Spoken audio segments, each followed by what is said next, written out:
Biblias de nuevo en el Evangelio de Mateo, capítulo 26.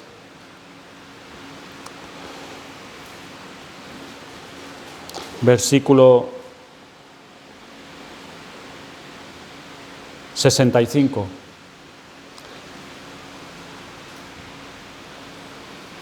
Es el pasaje que hemos leído hace unos minutos.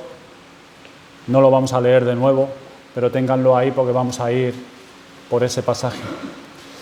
Como dice el apóstol Pablo, la predicación del Evangelio es olor grato para aquellos a quienes Dios llama a la salvación y olor de muerte para todos los reprobados que perecen.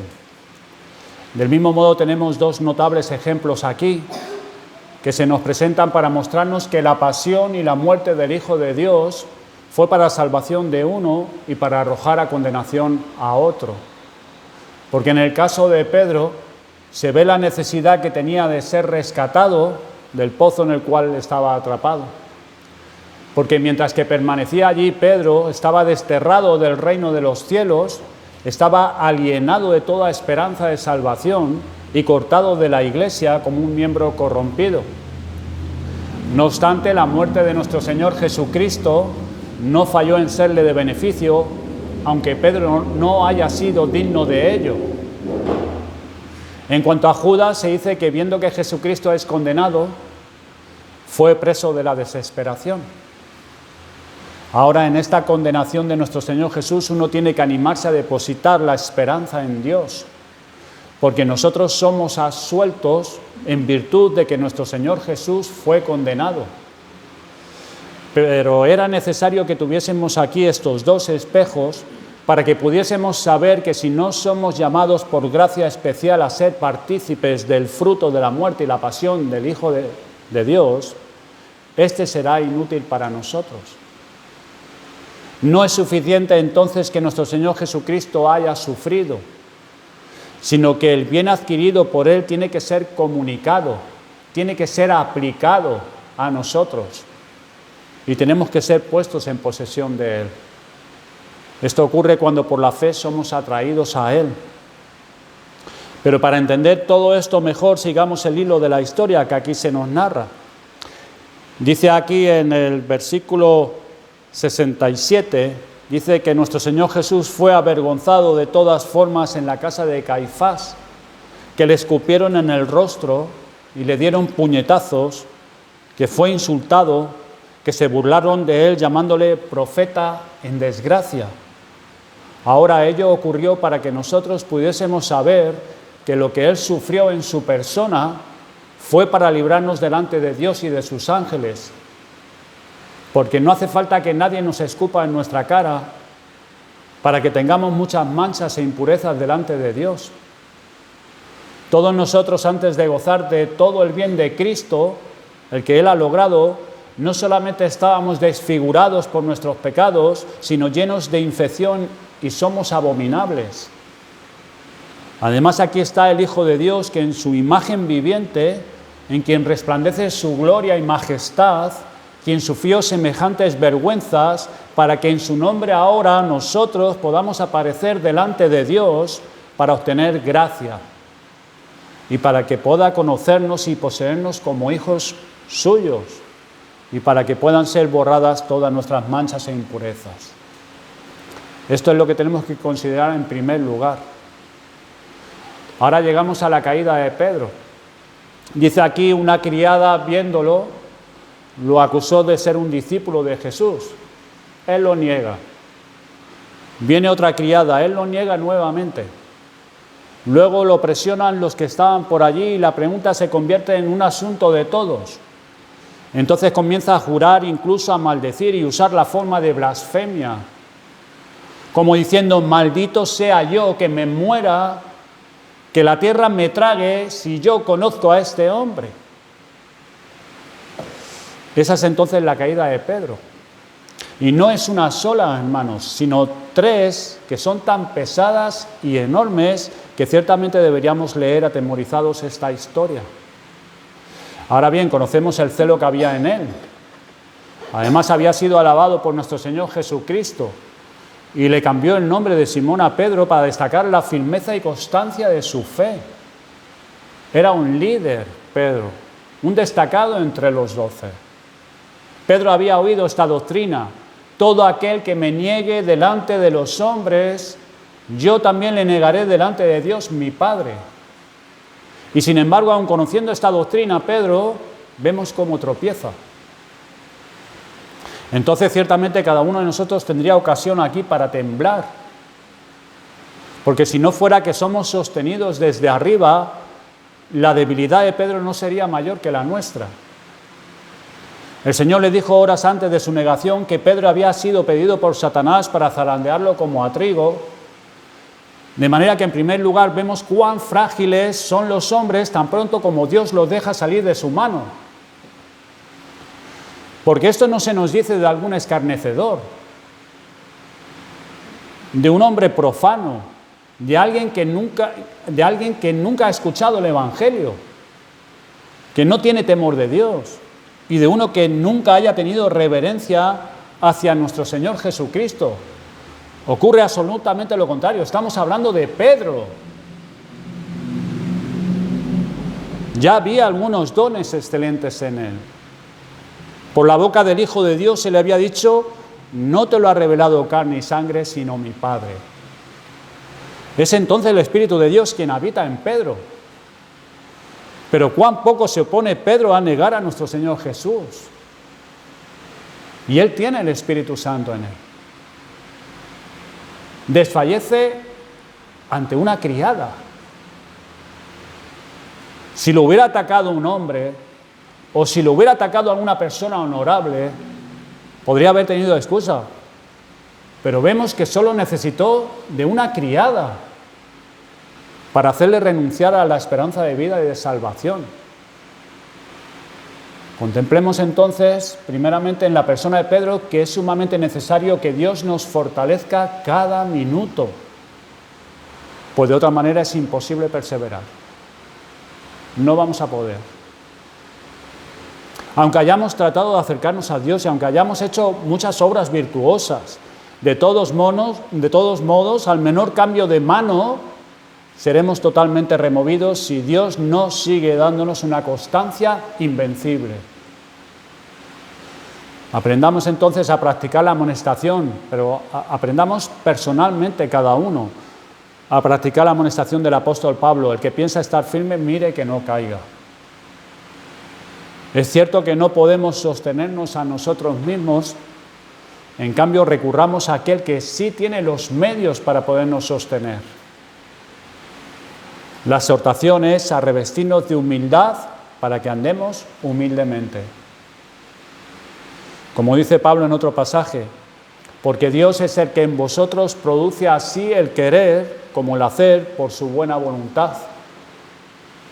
Por lo tanto, ocupaos de vuestra salvación con temor y temblor.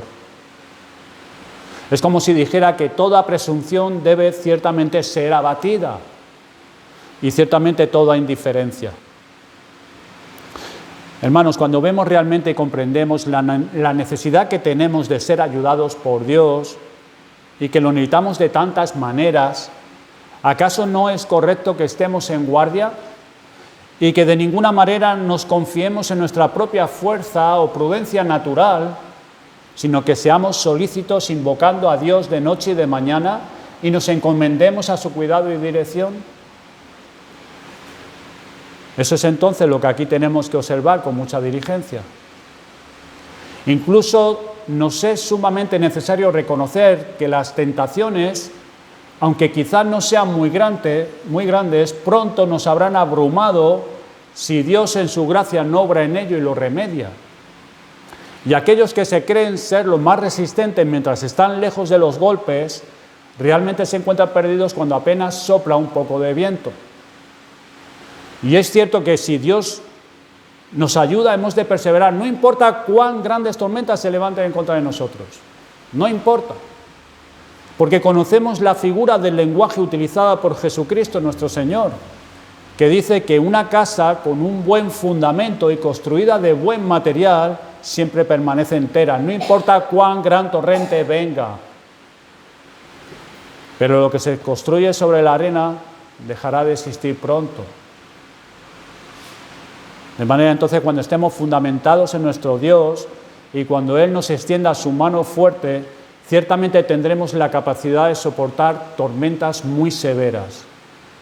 Por el contrario, aunque no haya ningún enemigo combatiéndonos, no obstante, si Dios se aparta de nosotros o nos deja librados a nosotros mismos, seremos conquistados enseguida, tal como lo vemos en Pedro. Pero lo peor es que no es una sola vez que niega al Señor Jesús, sino que lo repite tantas veces como se lo preguntan. Vemos que no le importó nada el hecho de estar yendo de mal en peor, incluso al extremo de la condenación, como pidiendo a Dios que lo maldijera y lo tragara. Y viendo esto, sepamos que aquel que ha caído, en vez de anhelar una pronta restauración, se arrojará a una ruina más profunda hasta perecer completamente en ella, a menos que Dios lo remedie. Porque esta es la condición de los hombres. Esta es nuestra condición. Desde el comienzo nosotros mismos nos convencemos de ser maravillas en nuestro propio poder. Y es lo que le está pasando a Pedro.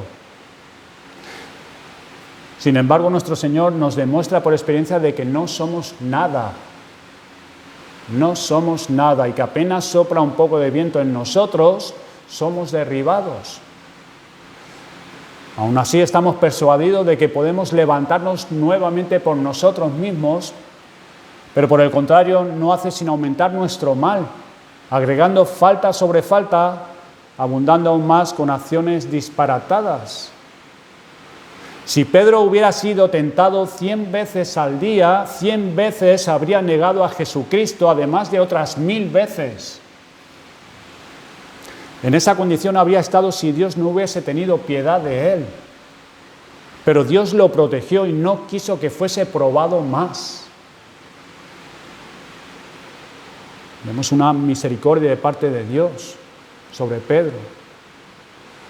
Sin embargo, las 3 caídas mencionadas aquí son suficientes para darnos un terrible ejemplo y los pelos se nos tendrían que poner de punta viendo que por tercera vez Pedro se olvidó de sí mismo y que obró sin sentido como una bestia bruta, renunciando a su salvación. Además, si tenemos que recordar que si aún le hubieran sobrevenido otras tentaciones, no las habría podido resistir mejor y habría caído en las profundidades más grandes si Dios no lo hubiera protegido a tal extremo. Esto es entonces lo que debemos aprovechar de esta doctrina. Ahora bien, no tenemos que oír esas cosas a efecto de juzgar a Pedro y condenar su cobardía. Por cierto, no podemos hacerlo justificadamente, pero sí es necesario que recibamos instrucción nosotros, para que seamos conscientes de nuestra debilidad e incluso sepamos que no podemos hacer absolutamente nada y para que no nos inflemos de orgullo, atribuyéndonos mediante falsas opiniones virtud alguna en nosotros. Sin embargo, sepamos también que puesto que el diablo tiene tantos medios para tramar nuestra ruina, pronto pondría fin a nuestra vida, puesto que Pedro cayó sin que él apareciera. Y una de las sutilezas de Satanás es que él nos tienta de forma gradual. Es muy interesante este comentario de Thomas Watson hablando sobre la tentación. Dice, la serpiente antigua se enrosca poco a poco. Seduce primero con pecados menores para poder incitar a los más graves. Una de las grandes argucias de Satanás consiste en tentar a los pecados menores en primera instancia, puesto que estos endurecen el corazón y preparan a las personas para cometer pecados más horrendos y terribles. Fin de la cita. Esa es la argucia de Satanás. Sepamos que nuestro Señor Jesús tiene piedad de nosotros al no permitir que seamos tentados sin límite, porque ciertamente se descubrirían tantos males en nosotros y no tendrían fin si no fuésemos retenidos por su bondad. Todas estas son las cosas que tenemos que observar aquí. Después dice que Pedro, habiendo oído cantar el gallo, como dice Lucas, y después que Jesús le miró, salió y lloró amargamente. Mediante esta conclusión se nos muestra que la muerte y pasión de nuestro Señor Jesús ya produjo un efecto y poder en que Pedro fue levantado de tan horrible caída. Porque acaso, hermanos, no es un milagro que Dios tenga piedad de él y que todavía haya alcanzado misericordia, habiendo cometido una falta tan detestable de traición a su Señor. Hemos declarado de que Pedro no podía excusarse alegando ignorancia, como si su falta de negar a Jesucristo hubiera sido pequeña, porque se le había dicho y declarado que si no confesaba su fe dando testimonio delante de los hombres, merecería ser cortado totalmente delante de los ángeles de Dios y que su nombre fuese borrado del libro de la vida. Sin embargo, no le importa vender esta vida miserable, frágil y pasajera por una negación tan villana y extraña. Ni siquiera fue llevado ante los jueces. No ha sido interrogado hasta el límite. Solamente hay una criada que le habla. Cuando ya lo podía haber tratado con rudeza a aquellos que estaban allí, él apenas había luchado. Sin embargo, él no olvidó el temor a Dios. No olvidó el temor a Dios. Del todo.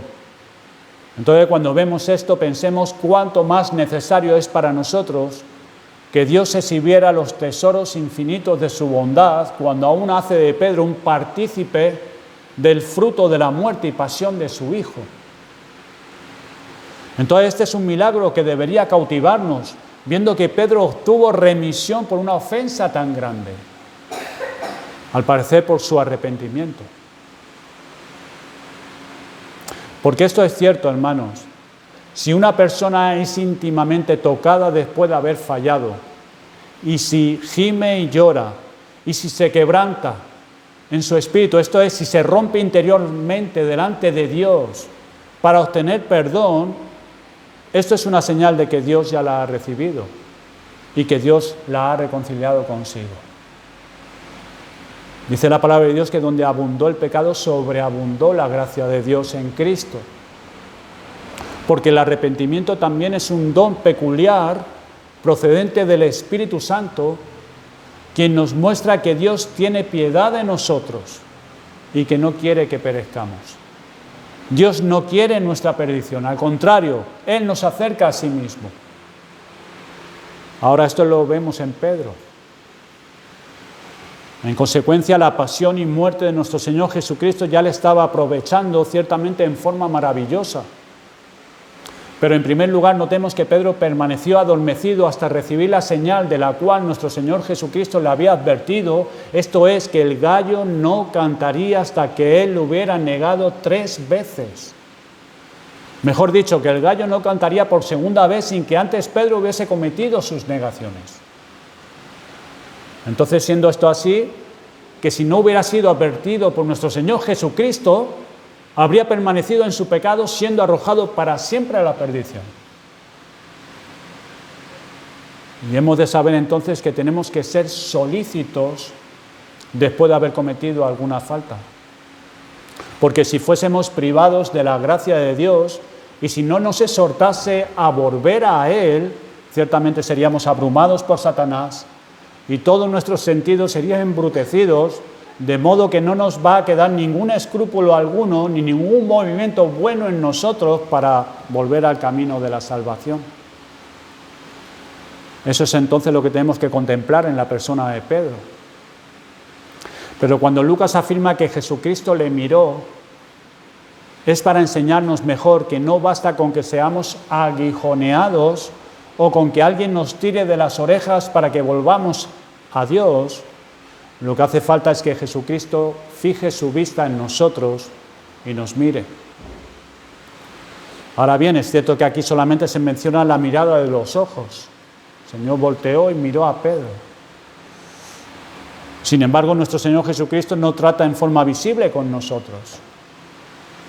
Pero de todos modos es cierto que hasta no haber fijado su mirada en nosotros, seguiremos siendo testarudos, que permaneceremos en nuestras faltas, incapaces de pensar en gemir y lamentarnos, aunque hayamos provocado la ira de Dios. Por más que Él haya tensado su arco y desenvainado su espada, nosotros permaneceremos en nuestra indiferencia hasta que nuestro Señor Jesús nos haya hecho sentir que no nos ha olvidado, aunque hayamos caído, aunque hayamos fallado, y que no está dispuesto a dejarnos perecer, sino que quiere acercarnos nuevamente a Él. Y para que esto sea así, es que todos los días oímos sermones por medio de los cuales somos exhortados al arrepentimiento. Y tú dirás, ¿todos los días oímos sermones?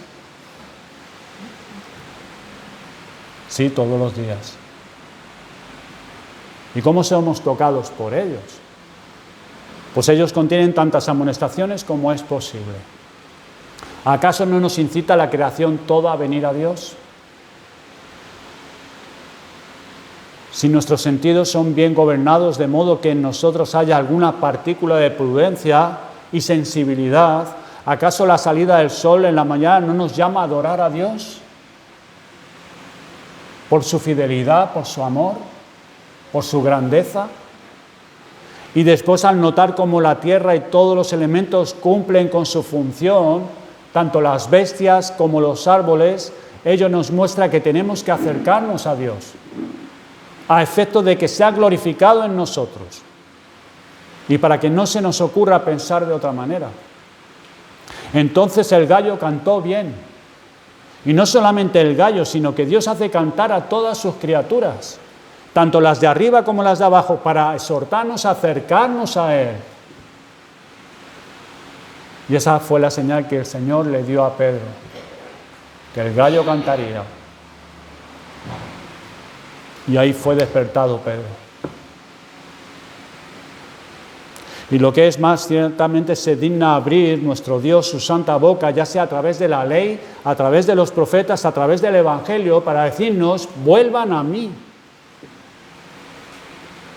Entonces es sumamente necesario que nuestro Señor Jesús nos considere con amor y piedad, como lo hizo con Pedro, a efecto de obtener lamentos sinceros de nosotros, dando testimonio de nuestro arrepentimiento.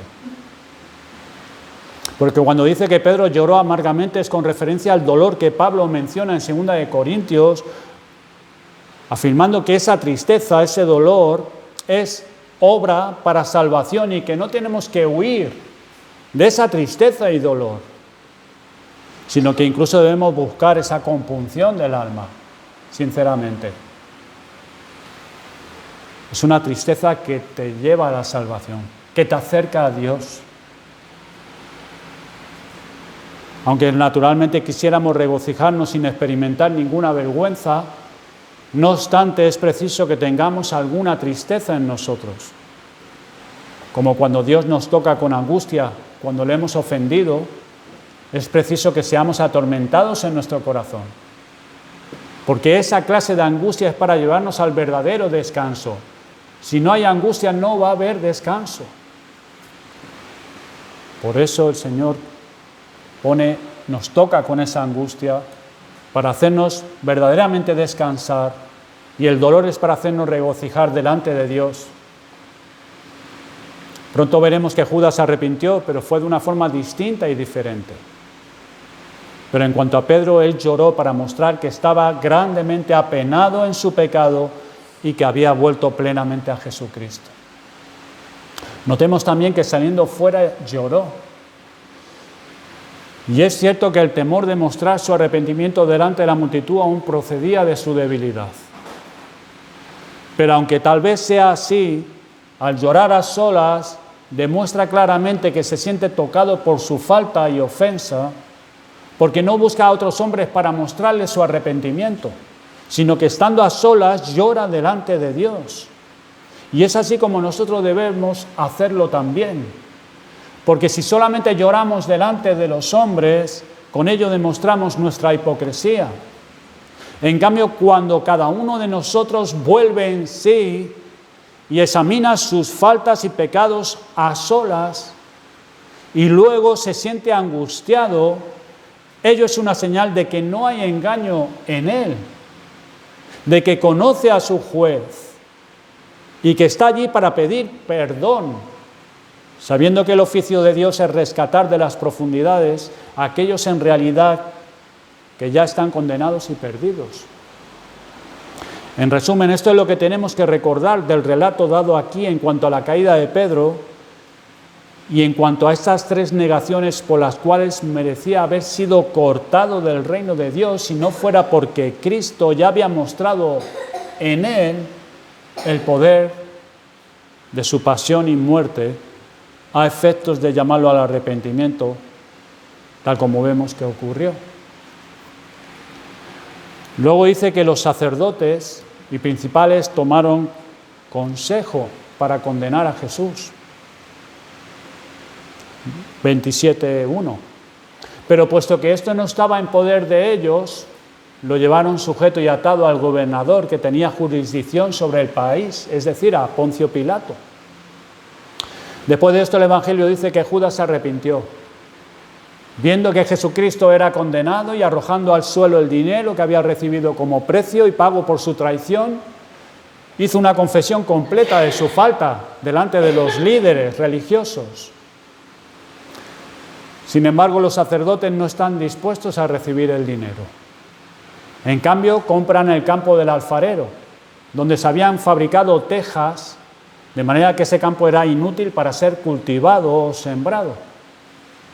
Entonces compran dicho terreno para dar sepultura a viajeros que estaban de paso por la ciudad. Y lo hacen simulando cierta devoción y piedad. Porque decían que no era lícito poner el dinero en las arcas de las ofrendas del templo. Y aquí tenemos que considerar lo que ya hemos mencionado, es decir, que la muerte y pasión de nuestro Señor Jesús no lleva fruto en todas las personas, porque es una gracia especial que Dios concede a sus elegidos cuando los toca por medio de su Espíritu Santo. Aunque hayan caído, Él los levanta. Aunque se hayan extraviado como ovejas errantes, Él los corrige y les extiende su mano para traerlos de vuelta al redil. Aprendamos entonces a conocer en todo y por todo la inestimable bondad de nuestro Dios, porque así como declara su amor hacia la humanidad, no escatimar a su único Hijo, sino entregándolo a la muerte por los pecadores, así también nos declara un amor especial cuando nos toca por su Santo Espíritu. ¿Y cómo nos declara su amor especial, tocándonos por su Santo Espíritu? Pues haciéndonos conocer nuestros pecados, haciéndonos lamentar por ellos y acercándonos a sí mismo con arrepentimiento. Así es como nos declara el Señor su amor especial. Entonces la entrada que tenemos para venir a nuestro Señor Jesucristo no procede de nosotros, sino de Dios, en la medida en que Él nos gobierna, complaciéndose en mostrarnos su elección. Y es bueno notar estas circunstancias, hermanos. Consideren a Judas, que había sido un discípulo de nuestro Señor Jesucristo. En su nombre había hecho milagros. Sin embargo, ¿qué fue de ello? Porque allí está Judas, el cual es totalmente cortado del número de los hijos de Dios. Incluso es necesario que su condenación sea evidente ante los hombres y totalmente obvia.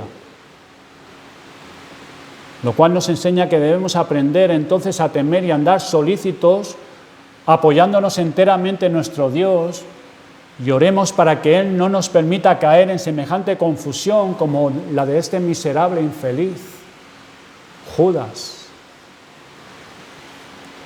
E incluso cuando hayamos caído, que Él quiera levantarnos nuevamente por su poder y que podamos volver a Él, no con un arrepentimiento como el de Judas, sino con una auténtica y correcta confesión. ¿Por qué? Porque los malvados se burlan de Dios a más no poder, se complacen en sus pecados, incluso se glorian en ellos y al final se vuelven tan desvergonzados como las prostitutas, tal como lo testifican Jeremías y Ezequiel. Además, al final Dios les hace sentir sus pecados y entonces se aterrorizan de manera que se irritan y exclaman: ¡ay de mí, ay de mí! Pero no es a efectos de concebir alguna esperanza ni de presentarse ante Dios. Es más bien una furia la que los impulsa, haciéndoles huir lejos tan lejos como pueden, queriendo destronar a Dios. Es apenas un asunto de irritarse y de crujir sus dientes en completa rebelión contra Él. Pero no se acercan a Dios, huyen de Él. Ahora bien, ciertamente es necesario que vengamos con otro tipo de arrepentimiento. Es decir, no es cuestión de aterrorizarnos viendo que no podemos escapar del juicio de Dios y de su mano, sino de confesar nuestros pecados y detestarlos. Y acto seguido, que no cesemos de acercarnos a Dios, siendo emplazados a presentarnos delante de Él sin ser traídos por la fuerza, sino que por nuestra propia voluntad nos acerquemos para rendirle homenaje y para confesar que merecemos perecer, que merecemos la condenación de su parte, pero aún así seguros, sin embargo, que aunque merecemos la muerte 100.000 veces, no por eso dejará de tener misericordia. Es ponernos de acuerdo con Dios, porque sus juicios son justos.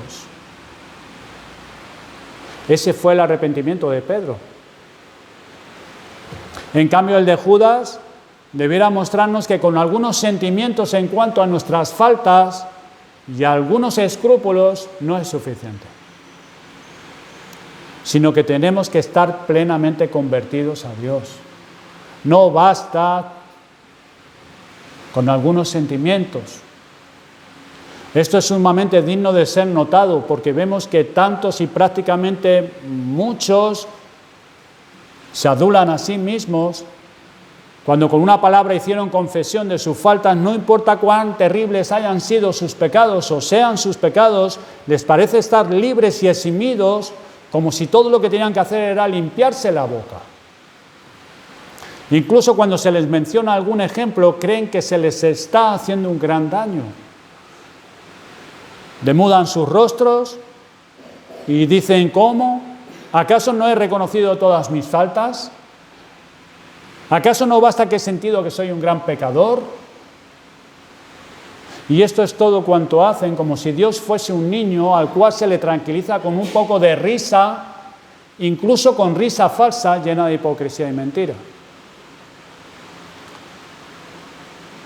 Pero puesto que entre los hombres es algo común, que quieren apaciguar a Dios, y realmente no sé, hermanos, cómo es que algunos dicen que Judas se arrepintió, que fue un arrepentimiento verdadero.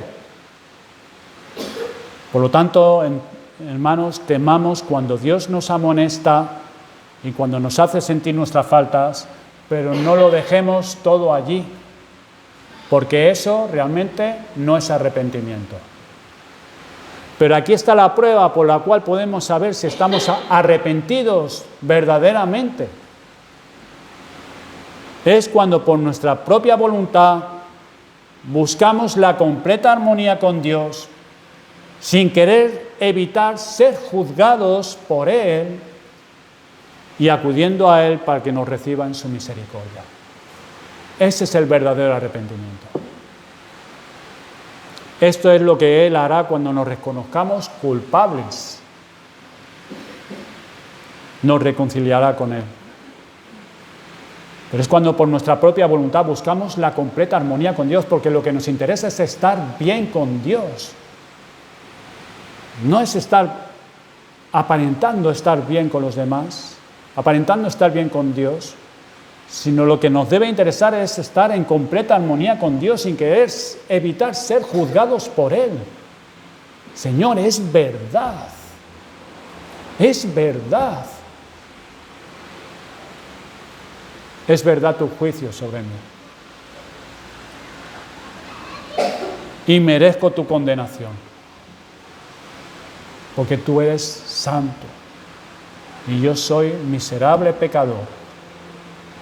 Pero yo acudo a ti porque yo sé que tú eres grande en misericordia y me recibirás en misericordia. Pero hemos de reconocernos culpables delante de Él. Porque aquel que se juzga a sí mismo a efecto de reconocerse culpable delante de Dios, delante de los ángeles y delante de los hombres, será justificado y absuelto porque pide o busca únicamente que Dios le sea favorable. Esto es entonces, en resumen, lo que tenemos que observar. Pero ¿por qué se recoge la confesión de Judas aquí en este Evangelio? ¿Qué propósito tiene la confesión de Judas? Ahora bien, fue preciso que Judas hiciera esta confesión para que los sacerdotes fuesen tanto más inexcusables, no tuvieran excusa. Además, el evangelista ofrece este relato para que podamos contemplar tanto mejor la ceguera que Satanás puso en todas estas personas reprobadas y para que cada uno pueda pensar en sí mismo.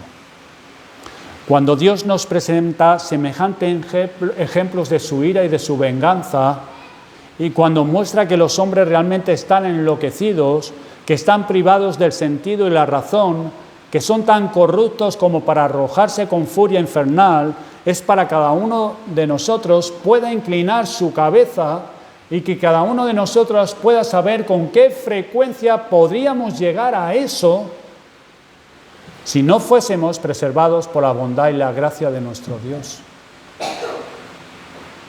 Para que seamos prudentes, para no luchar contra nuestra propia conciencia como lo hicieron los sacerdotes.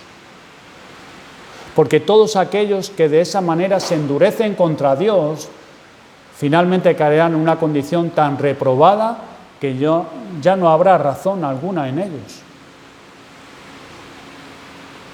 Porque es bueno que su bajeza sea mostrada a todos y que sean puestos en tal desgracia que cada uno quede horrorizado por su vileza.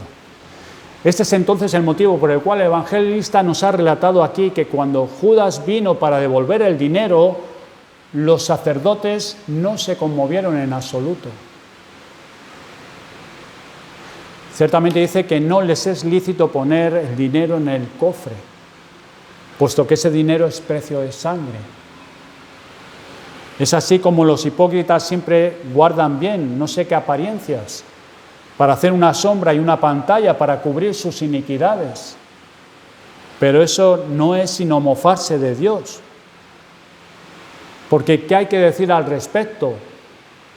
Oh, no vamos a poner este dinero con las ofrendas sagradas porque es precio de sangre, dicen los sacerdotes. Pero además, ¿de dónde salió ese dinero?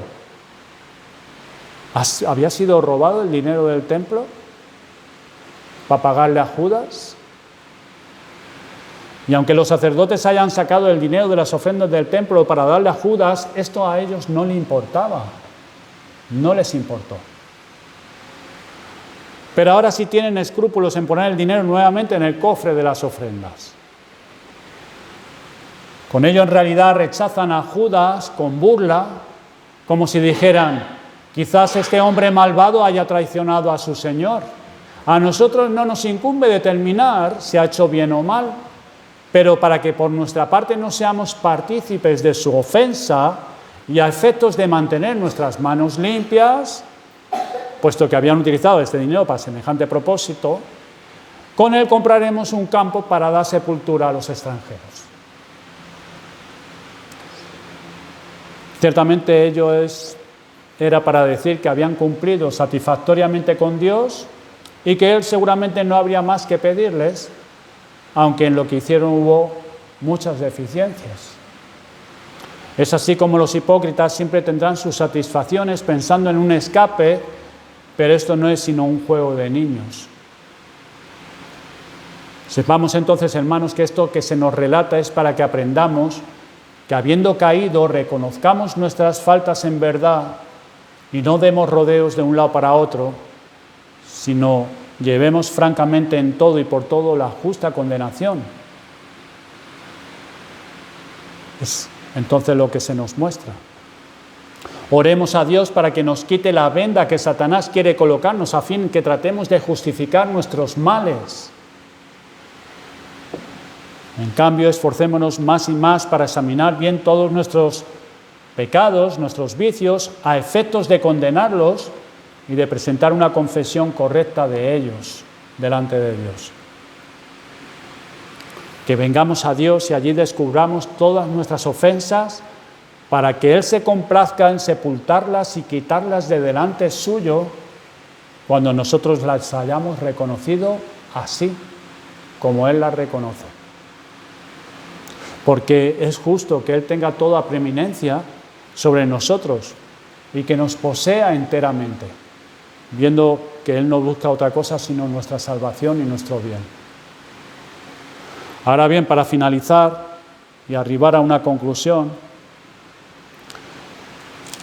dice que nuestro Señor Jesús, habiendo sido llevado a Pilato, esto ya es en el 27, del 11 al 14,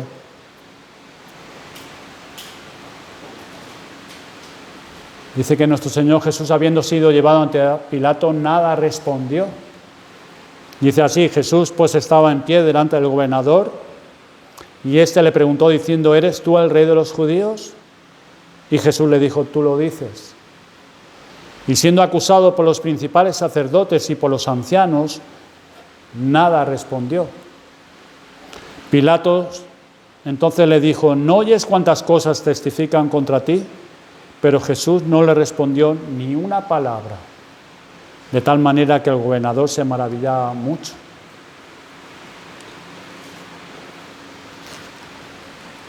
En primer lugar, debemos recordar que cuando nuestro Señor Jesucristo es juzgado ante un juez terrenal, es para que nosotros, hermanos, pudiésemos ser eximidos y absueltos de la condenación que merecíamos delante del juez celestial.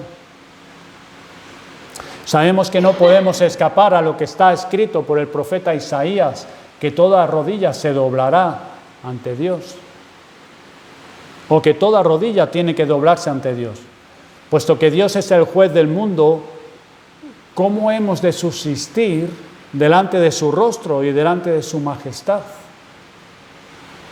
No hay ninguno de nosotros que no es constreñido 100.000 veces a condenarse a sí mismo. Cuando apenas hemos vivido 5 años en el mundo, ya hay miles de faltas por las cuales merecemos ser condenados por Dios eternamente.